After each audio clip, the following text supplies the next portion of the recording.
Hello बच्चों, एक बार आपका फिर से स्वागत है। इस वीडियो में हम कक्षा 10वीं के पाठ नेताजी का चश्मा का पाठ का सार पढ़ेंगे। गद्यांश से संबंधित प्रश्न उत्तर करेंगे। सबसे पहले हम जानते हैं इस पाठ के जो लेखक हैं स्वयं प्रकाश हैं। आइए हम उनका पहले परिचय जानते हैं। स्वयं प्रकाश का जन्म सन 1947 में इंदौर में हुआ। मैकेनिकल इंजीनियर की पढ़ाई करके एक औद्योगिक प्रतिष्ठान में नौकरी करने वाले स्वयं प्रकाश का जो बचपन है, नौकरी का बड़ा हिस्सा राजस्थान में बीता। यानी कि बड़ी मल्टीनेशनल जो कंपनी थी उनमें उन्होंने नौकरी की थी। फिलहाल स्वैच्छिक सेवानिवृत्ति के बाद वे भोपाल में रहते हैं। यानी कि उन्होंने खुद से रिटायरमेंट ले ली है।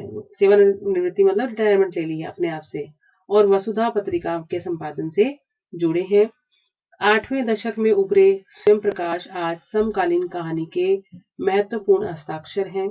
उनके 13 कहानी संग्रह प्रकाशित हो चुके हैं, जिनमें सूरज कब निकलेगा, आएंगे अच्छे दिन भी, आदमी जात का आदमी, अनुसंधान उल्लेखनीय है। उनके बीच में विनय और ईंधन उपन्यास चर्चित रहे हैं। उन्हें पहला सम्मान बनमाली पुरस्कार, राजस्थान साहित्य अकादमी पुरस्कार आदि पुरस्कारों से पुरस्कृत किया जा चुका है। मध्यवर्गीय जीवन के कुशल चितेरे स्वयं प्रकाश की कहानियों में वर्ग शोषण के विरुद्ध चेतना है, तो हमारे सामाजिक जीवन में जाति, संप्रदाय और लिंग के आधार पर हो रहे भेदभाव के खिलाफ प्रतिकार का स्वर भी है।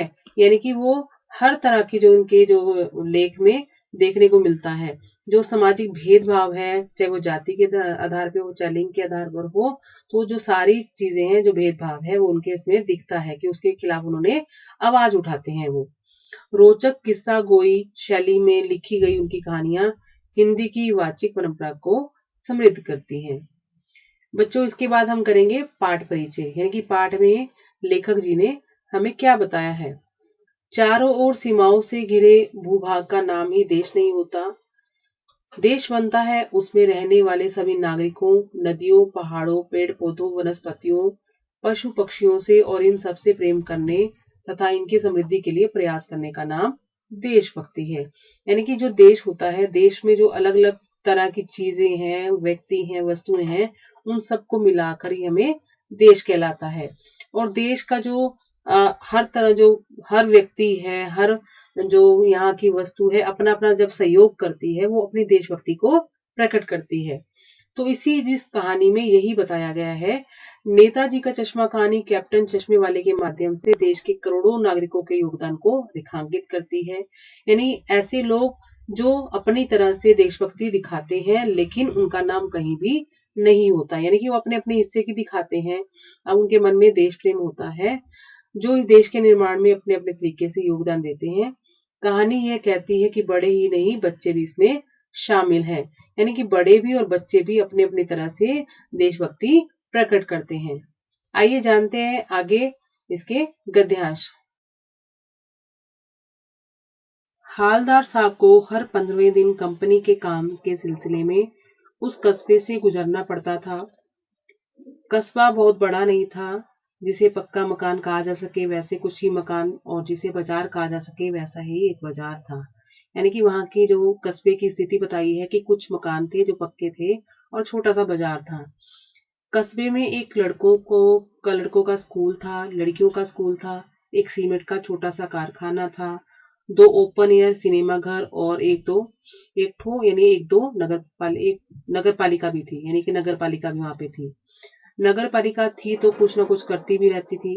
कभी कोई सड़क पक्की करवा दी, कभी कुछ पेशाब घर बनवा दिए, कभी कबूतरों की छतरी बनवा दी, तो कभी कभी सम्मेलन करवा दिया। यानी उनकी कार्यों का बखान किया गया कि वो क्या क्या करते थे। इसी नगर पालिका के किसी उत्साही बोर्ड या प्रशासनिक अधिकारी ने एक बार शहर के मुख्य बाजार के मुख्य चौराहे पर नेताजी सुभाष चंद्र बोस की संगमरमर की प्रतिमा लगवा दी। यह कहानी उसी प्रतिमा के बारे में है, बल्कि उसके भी एक छोटे से हिस्से के बारे में। बच्चों, ये गद्यांश हम देखते हैं तो कोई भी जब आपकी परीक्षा में कोई गद्यांश आता है तो सबसे पहले आपको उस पाठ का नाम और उसके लेखक का नाम, कोई कविता है तो उस कविता का नाम और उससे संबंधित कवि का नाम याद रखना होता है। तो आज हम जो पाठ पढ़ रहे हैं उसका पाठ का नाम है नेताजी का चश्मा। जो इनके लेखक हैं उनका नाम है स्वयं प्रकाश। तो पहला प्रश्न तो आपका यही बन जाता है कि प्रस्तुत जो गद्यांश है किस पाठ से संबंधित है और उसके लेखक कौन है। तो आपका ये पहला प्रश्न हो जाता है।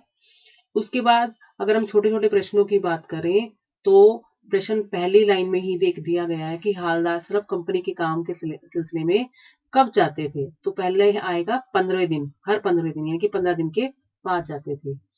और तो यहाँ कस्बे की बात की गई है, कस्बे की जो स्थिति है उसके बारे में बता सकते हैं कि कस्बे की स्थिति कैसी थी, कि कस्बा कैसा था। तो हम बता सकते हैं कि यहाँ पक्के मकान ज्यादा नहीं थे और मकान जो बाजार है वो भी बहुत बड़ा नहीं था। तो यहाँ तीसरा प्रश्न हम कर सकते हैं कि नगर पालिका के बारे में, नगर पालिका के जो कार्य हैं वो क्या क्या थे। तो जो कार्य दिए गए हैं जैसे कि वो सड़कें पक्की करवाती थी, कभी कबूतरों की छतरी बनवा देते थे, कभी कभी सम्मेलन। तो ये सारे कार्य हम उनमें लिख सकते हैं। तो एक प्रश्न और देखते हैं कि उन्होंने किस नेता की जो प्रतिमा लगाई थी। सुभाष चंद्र बोस की लगाई थी। तो किस तरह की लगवाई थी, कौन से पत्थर की लगवाई थी या किसी लकड़ी की, यानी कि वो इस तरह से पूछ सकते हैं, परीक्षा में प्रश्न आ सकता है। तो हम यहाँ कह सकते हैं संगमरमर की प्रतिमा लगाई थी। तो हम छोटे छोटे प्रश्न इसमें से खुद से निकाल के देख सकते हैं। तो बच्चों सबसे पहले हमें ये देखना होता है कि हम जो पाठ है वो अच्छे से, जो पूरा सार है हम उसको अच्छे से पढ़ते हैं ताकि हम छोटे छोटे जो प्रश्न है और छोटे प्रश्न के द्वारा ही हम बड़े प्रश्न कर सके। आगे चलते हैं। पूरी बात तो पता नहीं लेकिन लगता है कि देश के अच्छे मूर्तिकारों की जानकारी नहीं होने और अच्छी मूर्ति की लागत, अनुमान और उपलब्ध बजट से कहीं बहुत ज्यादा होने के कारण काफी ऊहापोह और चिट्ठी पत्री में बर्बाद हुआ होगा। ऊहापोह होता है असमंजस की स्थिति, यानी कि क्या करें या क्या ना करें। और बोर्ड की शासनावधि समाप्त होने की घड़ियों में किसी स्थानीय कलाकार को ही अवसर देने का निर्णय किया गया होगा। और अंत में कस्बे के इकलौते हाई स्कूल के इकलौते ड्राइंग मास्टर मान लीजिए मोतीलाल जी को ही ये काम सौंप दिया गया होगा, जो महीने भर में मूर्ति बनाकर पटक देने का विश्वास दिला रहे थे। बच्चों इस गद्यांश में हम कुछ प्रश्न देखते हैं कि सबसे पहले तो जैसे हमने किया कि ड्राइंग मास्टर का क्या नाम था। तो ड्राइंग मास्टर का नाम यहाँ पे मोतीलाल जी दिया गया है तो वो लिख सकते हैं। और उसके बाद यानी कि गद्यांश में किसकी मूर्ति की चर्चा, जैसे हमने पिछले गद्यांश में किया कि नेता सुभाष चंद्र बोस जी की मूर्ति का जो चर्चा की गई है। और मूर्ति के बारे में, मूर्ति की जो कमी है उसके बारे में कौन सोच रहा है।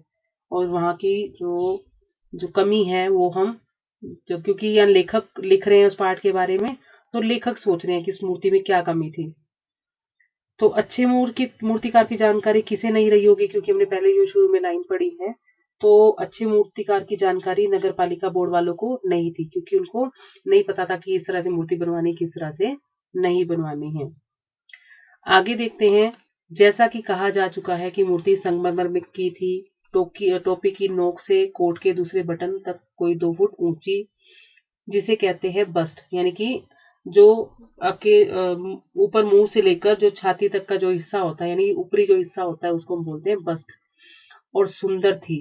नेताजी सुंदर लग रहे थे, कुछ कुछ मासूम और कमसिन। फौजी वर्दी में, यानी कि जो मोती नेताजी थे उनके जो कैसे कपड़े डालते थे उस हिसाब से उनकी जो मूर्ति थी वो भी लगी हुई थी। उनको देख के लग रहा था कि वास्तव में सुभाष जी की मूर्ति, यानी सुभाष जी वहां पे विद्यमान है। मूर्ति को देखते ही दिल्ली चलो और तुम मुझे खून दो वगैरह याद आने लगते थे।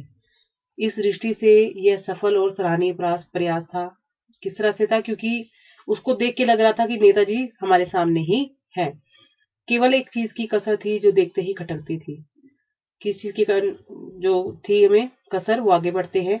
नेताजी की आंखों पर चश्मा नहीं था, यानी कि जो नेताजी हमेशा चश्मा डालते थे वो चश्मा उस मूर्ति पर नहीं था। यानी चश्मा तो था लेकिन संगमरमर का नहीं था। एक सामान्य और सचमुच के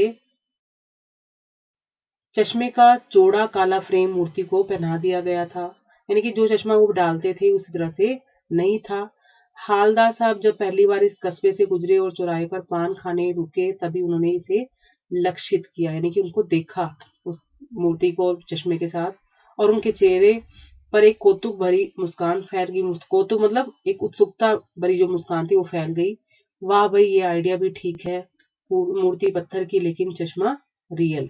क्योंकि जो मूर्ति थी वो तो संगमरमर की थी, लेकिन वहां पे चश्मा क्या था, रियल, यानी कि जो लोग डालते हैं अमूमन वो डालते हैं। क्योंकि हम अगर कोई मूर्ति देखते हैं तो चश्मा भी उस हिसाब से उस पत्थर का ही देखा जाता है, लेकिन यहाँ पर क्या था, इसका उल्टा था। तो इस गद्यांश में हम देखते हैं कि यहाँ पे एक वर्ड आया है, सफल और सराहनीय प्रयास किस क्षेत्र में था।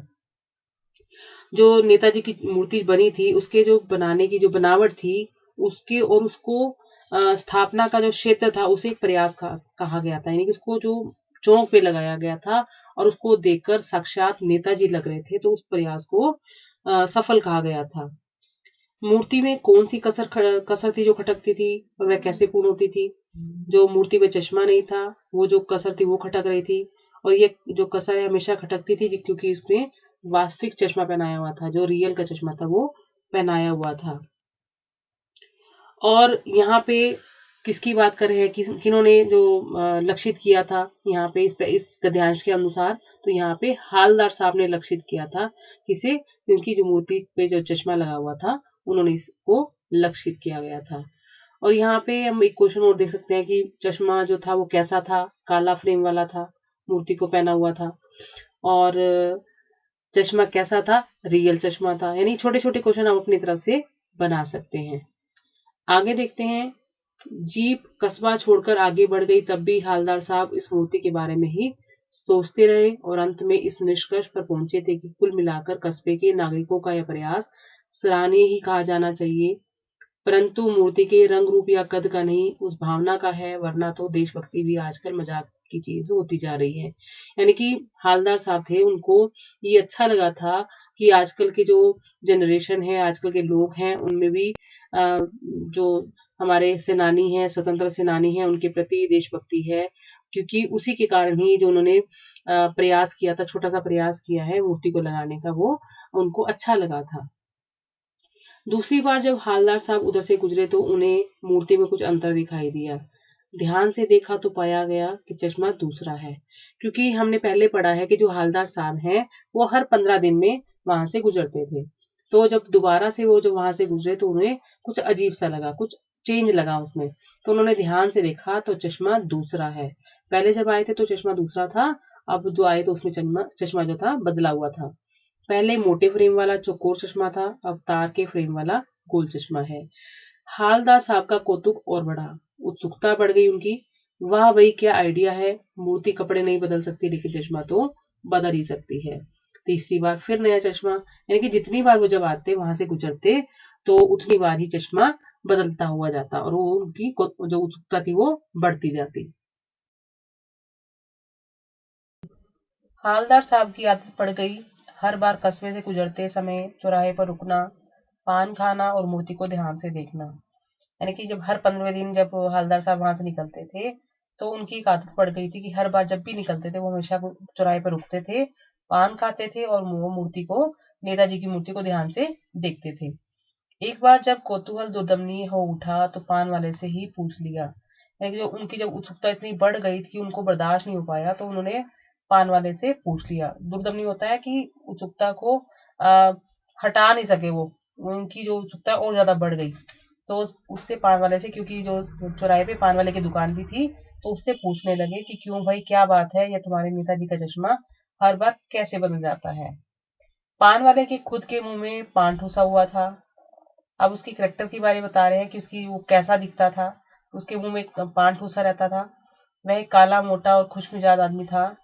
हालदार साहब का प्रश्न सुनकर मैं आंखों ही आंखों में हंसा। यानी कि आंखों आंखों में हंसना, यानी कि उसके एक व्यंग की हंसी उसकी आंखों में आ गई थी। उसकी तोन थिरकी, यानी हंसने से उसका जो तोन थी, जो पेट निकला हुआ था, वो हिलने लगी।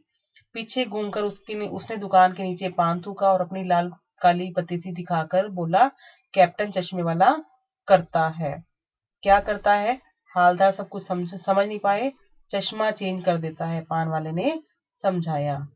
इस गद्यांश में हम देखते हैं कि हालदार साहब की जो सबसे पहले जो प्रश्न हम बनाएंगे कि हालदार साहब की आदत क्या पड़ गई थी। वो आदत क्या थी कि हर बार जो चौराहे से गुजरना तो वो रुक कर जाते थे और पान खाते थे और मूर्ति को ध्यान से देखते थे। उसके बाद पान वाले के व्यक्तित्व के बारे में बताना है कि पान वाला कैसा दिखता था। तो पान वाले का जो उसके मुंह में पान ठूसा रहता था, वो उसका रंग कैसा था, वो काला था, मोटा था वो, और खुशमिजाज आदमी था, यानी कि वो हरदम हंसने वाला आदमी था। तो उसकी पेट निकला हुआ था, हमेशा उसकी जो लाल काली बत्ती सी उसकी दिखती रहती थी। जब अ, अगला प्रश्न करेंगे कि हालदार साहब ने जब उनसे पूछा कि ये कौन करता है, कि हर बार जो चश्मा बदल जाता है कौन करता है, तो पान वाले ने उनका जवाब क्या दिया था कि कैप्टन चश्मे वाला करता है। क्या मतलब क्यों चेंज कर देता है?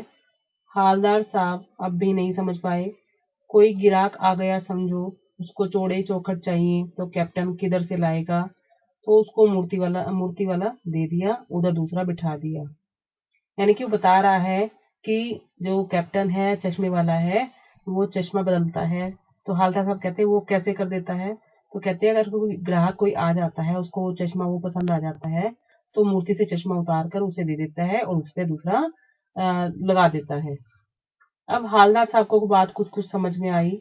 एक चश्मे वाला है जिसका नाम है कैप्टन, उसे नेताजी की बगैर चश्मे वाली मूर्ति बहुत बुरी लगती है, बल्कि आहत करती है, मानो चश्मे के बगैर नेताजी को असुविधा हो रही हो। इसलिए वह अपनी छोटी सी दुकान में उपलब्ध गिने चुने फ्रेमों में से एक नेताजी की मूर्ति पर फिट कर देता है। लेकिन जब कोई ग्राहक आता है तो उसे वैसे ही फ्रेम की दरकार होती है, यानी कि डिमांड होती है, मांग होती है, तो जैसा मूर्ति पर लगा है।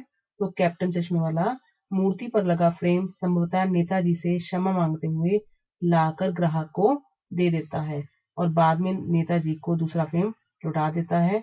वाह भाई, खूब क्या आइडिया है। तो इस गद्यांश में हमने क्या क्या देखा, इसमें जो कुछ प्रश्न देखते हैं कि हालदार साहब के अनुसार कैप्टन कौन था, नेताजी की चश्माविहीन मूर्ति उसे कैसी लगती थी। तो यहाँ पे जो कैप्टन का एक बताया गया है कि जो कैप्टन है वो एक चश्मा बेचने वाला था और उसे नेताजी की चश्माविहीन मूर्ति अच्छी नहीं लगती थी, उसे दुख होता था।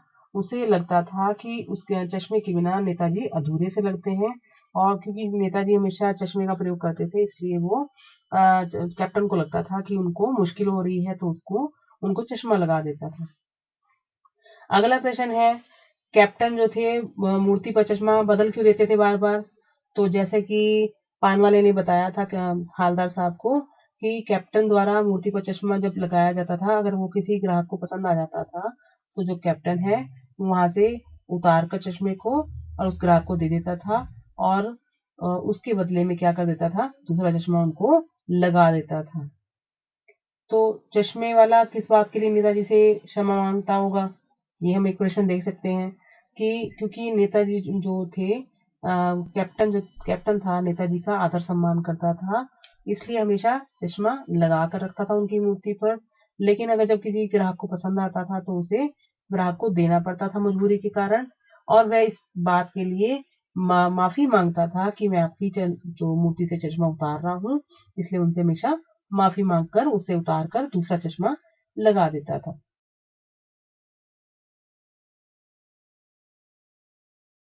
लेकिन भाई, एक बात अभी भी समझ में नहीं आई। हालदार साहब ने पान वाले से फिर पूछा, नेताजी का ओरिजिनल चश्मा कहाँ गया? पान वाला दूसरा पान मुंह में ठूस चुका था, क्योंकि उसकी आदत थी पान वाले की, हमेशा पान उसके मुंह में रहता था। दोपहर का समय था, दुकान पर भीड़ भाड़ अधिक नहीं थी। वह फिर आंखों ही आंखों में हंसा, उसकी तोंद थिरकी, कत्थे की डंडी फेंक पीछे मुड़कर उसने नीचे पीक थूकी और मुस्कुराता हुआ बोला, मास्टर बनाना भूल गया। यानी कि जिन्होंने मूर्ति बनाई थी वो इस चश्मे को बनाना भूल गए। पान वाले के लिए यह एक मजेदार बात थी, कि लेकिन हालदार साहब के लिए चकित और द्रवित करने वाली, यानी कि दिल को हिलाने वाली, दुखी करने वाली बात थी। यानी वह ठीक ही सोच रहे थे। मूर्ति के नीचे लिखा मूर्तिकार मास्टर मोतीलाल वाकई कस्बे का अध्यापक था। बेचारे ने महीने भर में मूर्ति बनाकर पटक देने का वादा कर दिया होगा, बना भी ली होगी, लेकिन पत्थर में पारदर्शी चश्मा कैसे बनाया जाए कांच वाला, यह तय नहीं कर पाया होगा। यानी कि मजबूरी समझ रहे हैं उसकी, जो मास्टर जिन्होंने मूर्ति बनाई है, हालदार साहब उसकी उसकी मजबूरी समझ रहे हैं कि उनको अल्टीमेटम मिला होगा कि तुमने इस समय तक काम पूरा करना है, तो उन्होंने जल्दी में काम किया होगा, या फिर हुआ होगा कि उनको समझ नहीं आया होगा कि मूर्ति पर चश्मा कैसा लगाएं, तो यह तय नहीं कर पा रहे होंगे, या कोशिश की होगी असफल रहा होगा, या बनाते बनाते कुछ और बारीकी के चक्कर में चश्मा टूट गया होगा। यानी कि अनेक उनकी जो मजबूरियां समझ समझ पा रहे थे कि क्या ऐसा हुआ होगा, शायद ऐसा हुआ होगा कि मास्टर ने तभी उनका चश्मा नहीं लगाया, या पत्थर का चश्मा अलग से बनाकर फिट किया होगा और वह निकल गया होगा। उफ।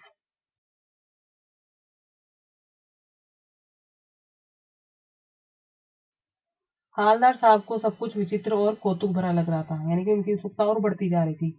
इन्हीं ख्यालों में खोए खोए पान के पैसे जुटाकर चश्मे वाले की देशभक्ति के समक्ष नतमस्तक होते हुए वह जीप की तरह चले, फिर रुके, फिर मुड़े और पान वाले के पास जाकर पूछा, क्या कैप्टन चश्मे वाला नेताजी का साथी है?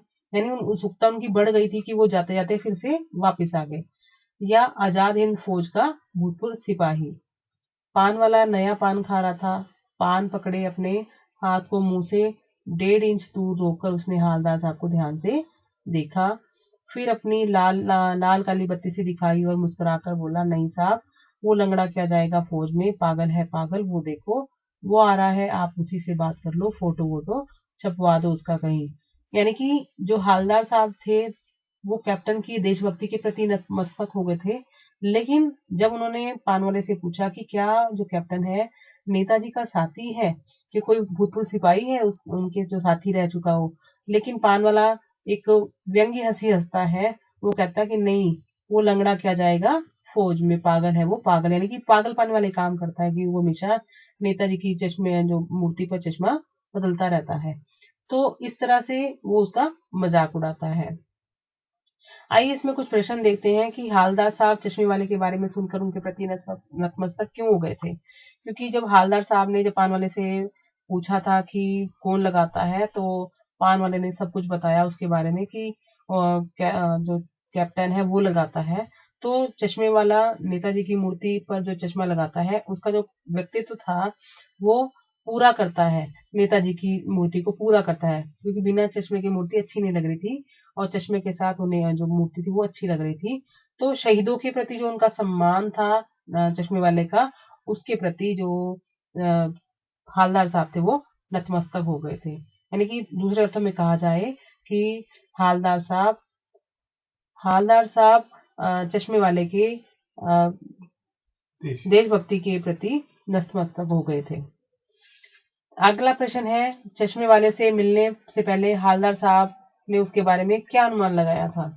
तो चश्मे वाले से मिलने से पहले उनका जो नाम था कैप्टन था, उसे सुनकर जो हालदार साहब थे उन्होंने अनुमान लगाया था कि नेताजी की जो कैप्टन था वो नेताजी का कोई साथी रहा होगा, या उनकी जो उन्होंने फौज बनाई थी आजाद हिंद फौज, उनका कोई सिपाही रहा होगा, तभी वो उनकी इतनी कद्र करता है, उनका इतना सम्मान करता है। लेकिन जब उन्होंने पूछा कि वो क्या वो ऐसा है, तो पान वाला क्या कह रहा था, उनका मजाक उड़ाने लगा कैप्टन का। उन्होंने क्या कहा था, पान वाले ने क्या कहकर कैप्टन का मजाक उड़ाया था कि वो लंगड़ा क्या जाएगा फौज में, पागल है वो पागल, यानी उसे लंगड़ा और पागल कहकर उसका मजाक उड़ाया। हालदार साहब को पानवाल वाले द्वारा एक देशभक्त का इस तरह मजाक उड़ाया जाना अच्छा नहीं लगा। मुड़कर देखा तो अवाक रह गए। वह बेहद बूढ़ा मरियल सा लंगड़ा आदमी सिर पर गांधी टोपी और आंखों पर काला चश्मा लगाए, एक हाथ में एक छोटी सी संदूकची और दूसरे हाथ में एक बांस पर टंगे बहुत से चश्मे लिए अभी अभी एक गली से निकला था। यानी कि जब पान वाले ने बताया कि कैप्टन पागल है, यानी उसके बारे में बताया, तो उनकी जो एक व्यक्तित्व उनका था वो हालदार साहब के सामने आया कि वो बहुत स्ट्रॉन्ग पर्सन होंगे।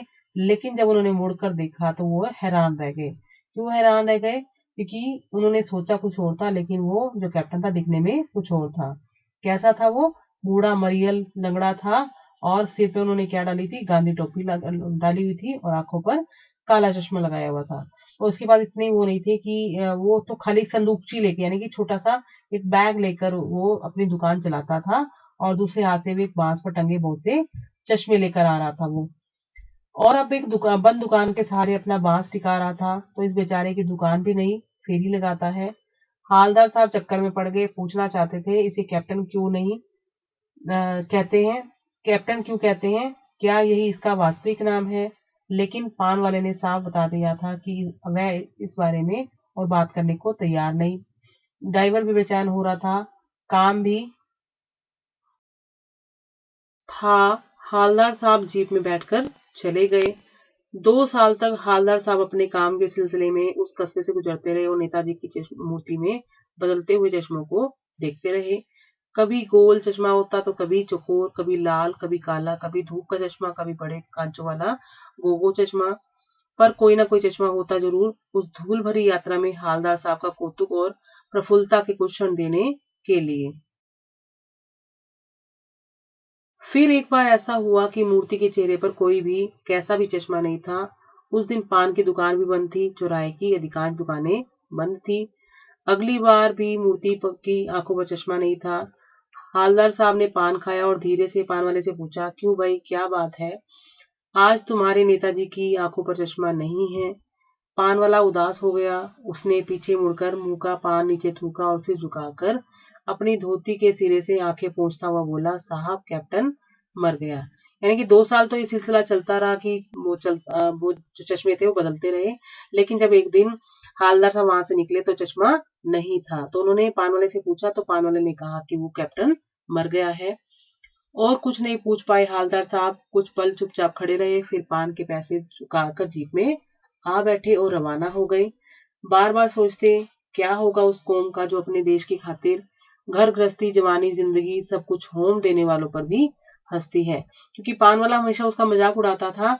तो वो सोच रहे कि अब उन लोगों का क्या होगा कि वो देशभक्ति दिखाते हैं लेकिन दुनिया उन पर हंसती है, अपने लिए बिकने के मौके ढूंढती है। दुखी हो गए। 15 दिन बाद फिर उसी कस्बे से गुजरे। कस्बे में घुसने से पहले ही ख्याल आया कि कस्बे की हृदय स्थली में सुभाष की प्रतिमा अवश्य ही प्रतिष्ठापित होगी, लेकिन सुभाष की आंखों पर चश्मा नहीं होगा। यानी कि उन्हें उम्मीद थी कि कैप्टन के बाद कोई भी उस पे चश्मा नहीं लगाता होगा, क्योंकि मास्टर बनाना भूल गया और कैप्टन मर गया। सोचा आज वहां रुकेंगे नहीं, पान भी नहीं खाएंगे, मूर्ति की तरफ देखेंगे भी नहीं, सीधे निकल जाएंगे। ड्राइवर से कह दिया चौराहे पर रुकना नहीं, आज बहुत काम है, पान आगे कहीं खा लेंगे। लेकिन आदत से मजबूर आंखें चौराहा आते ही मूर्ति की तरफ उठ गई। यानी कि उनकी आदत पड़ी हुई थी कि जब भी वहां से निकलते थे चौराहे पे मूर्ति की ओर हमेशा देखते थे। तो आज भी कुछ ऐसा ही हुआ। कुछ ऐसा देखा कि चीखे, रोको। जीप स्पीड में थी। ड्राइवर ने जोर से ब्रेक मारी। रास्ता चलते लोग देखने लगे। जीप रुकते ना रुकते हवलदार साहब जीप से कूद कर तेज तेज कदमों में मूर्ति की तरफ लपके उसके ठीक सामने जाकर अटेंशन में खड़े हो गए। मूर्ति की आंखों पर सरकंडे से बना चश्मा, छोटा सा चश्मा रखा हुआ था जैसे बच्चे बना लेते हैं। हालदार साहब भावुक हैं इतनी सी बात पर उनकी आंखें भर आई। यानी कि जब उनका मन था कि वो रुकेंगे नहीं, लेकिन जब जाते जाते उनकी आदत से वो उन्होंने देखा कि चश्मे मूर्ति की तरफ देखा तो एकदम से हैरान रह गए। उन्होंने गाड़ी रुकवाई और वहां क्या देखा, बच्चों ने सरकंडे का चश्मा लगा रखा था। यानी कि बच्चों में भी अभी देशभक्ति अभी भी जिंदा थी। आजकल की पीढ़ी में उन्होंने चश्मा लगा रखा था। उम्मीद है आपको वीडियो अच्छी लगेगी और पाठ का सार अच्छे से समझ आ गया होगा। मेरी वीडियो अगर अच्छी लगे तो लाइक कीजिएगा, शेयर कीजिएगा और कमेंट करके बताइएगा। और मेरी अन्य वीडियो देखने के लिए नीचे दिए गए लिंक पर क्लिक कीजिएगा। धन्यवाद।